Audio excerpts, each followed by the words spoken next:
উঠবে আমার ওসিয়ত তোমাদের প্রতি। প্রিয় ভাই, আমার ছেলেরা, আমার সন্তান, আমার দুইটা কথা আমার শেষ। এক, চোখ হেফাজত করো, এটা উচিত না বাবা। দয়া করে সবাই মনোযোগ দিয়ে আল্লাহর কথা দিল থেকে শুনতে চেষ্টা করে। নওজোয়ান ভাই, আমি তোমাদেরকে অনুরোধ করছি, কোনোভাবেই বেহুদা হুলস্থুল করো না। আল্লাহর ওয়াস্তে সবাই চুপ করো, কেউ কথা বলো না। যারা দাঁড়ায় আছো ভাই, জায়গা না থাকলে দাঁড়াই থাকো, বাকি কথা বলো না। তাহলে ওইখানে যাও, ওই পিছনে আমার মনে হয় আরো জায়গা আছে, ওইদিকে যাও ভাই, ওইদিকে যাও, যাও, সওয়াব হবে। এই দাঁড়ায় থাকার মধ্যে কোনো বৈশিষ্ট্য নাই। যাও, ওইদিকে যাও, যাও বাবা, যাও, ভালো হবে। যতক্ষণই শুনো, বসে শুনো, চেষ্টা করো বসা যায় কিনা। যাও বাবা, যাও। কথা বলেন না, কেউ কথা বলেন না। আলহামদুলিল্লাহ আলহামদুলিল্লাহ নাহমাদুহু ওয়া নাস্তাঈনুহু ওয়া নাস্তাগফিরুহু ওয়া নু'মিনু বিহি ওয়া নাতাওয়াক্কালু আলাইহি ওয়া নাউযু বিল্লাহি মিন শুরুরি আনফুসিনা ومن سيئات أعمالنا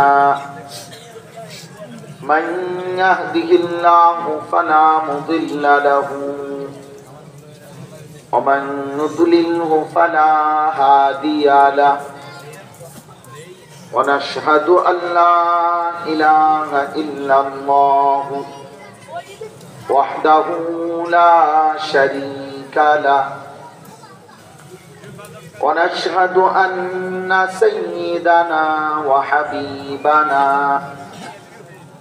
ومولانا محمدا عبده ورسوله أما بعد فأعوذ بالله من الشيطان الرجيم الرحمن الرحيم والذي خلقكم من تراب ثم من نطفة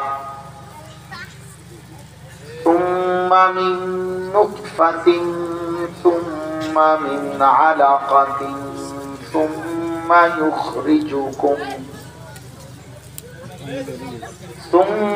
يخرجكم طفلا ثم لتبلغوا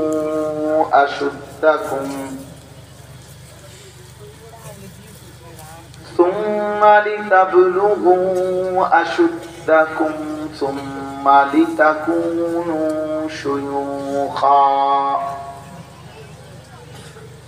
ومنكم من يتوفى من قبل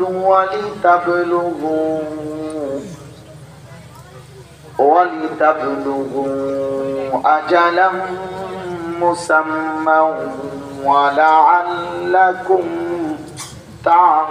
تعقلون صدق الله مولانا العظيم وقال نبينا صلى الله عليه وسلم نعمتان مغبون فيهما كثير من الناس الصحة والفراغ اللهم صل على محمد وعلى آل محمد كما صليت على إبراهيم وعلى آل إبراهيم إنك حميد مجيد اللهم بارك على محمد وعلى آل محمد كما باركت على إبراهيم وعلى آل إبراهيم إنك حميد مجيد سبحانك لا علم لنا إلا ما علمتنا إنك أنت العليم الحكيم আলহামদুলিল্লাহ। আল্লাহ পাক রব্বুল ইজ্জত জুল জালাল ওয়াল ইকরামের ফজল করম, রব্বুল আলামিনের অপরিসীম ইহসান, মেহেরবানি, দয়া, আল্লাহ তাআলা আমাদেরকে আজ 28 অক্টোবর 2025 রোজ মঙ্গলবার নোয়াখালী, সেনবাগ, খাজুরিয়া, মধ্যমপাড়া, মমতাজিয়া নুরানি তালিমুল কোরআন মাদ্রাসা ও যুব সমাজের উদ্যোগে আজকের এই মুতাবাররাক 16তম বার্ষিক তাফসীরুল কোরআন মাহফিলে মহান আল্লাহ পাক রব্বুল ইজ্জত আমাদেরকে আসবার বসবার আল্লাহর জন্যই জমা হওয়ার তৌফিক দান করেছেন। আলহামদুলিল্লাহ। প্রিয় ভাই নওজোয়ান, আমি আবারও বলছি, আল্লাহর কথা শুনবার জন্য মনোযোগ থাকা এবং আদব থাকা খুব জরুরি। আর মনোযোগ ধরে রাখার জন্য এই মোবাইলটা হাতে ধরে রাখলে ক্ষতিকর। এই জন্য আমি বলার পরও মোবাইল যারা ইনশাআল্লাহ একদিন দিল্লির লাল কেল্লা তো কালেমার পতাকা উড়বে ইনশাআল্লাহ। আমার ওসিয়ত তোমাদের প্রতি, প্রিয় ভাই আমার, ছেলেরা আমার, সন্তান আমার, দুইটা কথা আমার শেষ। এক, চোখ হেফাজত করো, নারী দেখো না, অশ্লীল ছবি দেখো না। নারীর চাহিদা তোমার আল্লাহ দিছে, বিবাহের মাধ্যমে পবিত্র এক নারী মিলিয়ে আল্লাহ তোমার চাহিদা পূরণ করে দেবে ইনশাআল্লাহ। তুমি নষ্ট হইও না, তুমি চরিত্রহীন হইও না, তুমি লম্পট হইও না। আর 2 নাম্বার হলো ফজরের নামাজ জামাতে পড়ো, ইনশাআল্লাহ তোমার জীবন সুন্দর হবে, আখলাক সুন্দর হবে, চেহারা সুন্দর হবে, বাকি 4 ওয়াক্ত নামাজ সহ তোমার জীবন নূরানি হয়ে যাবে।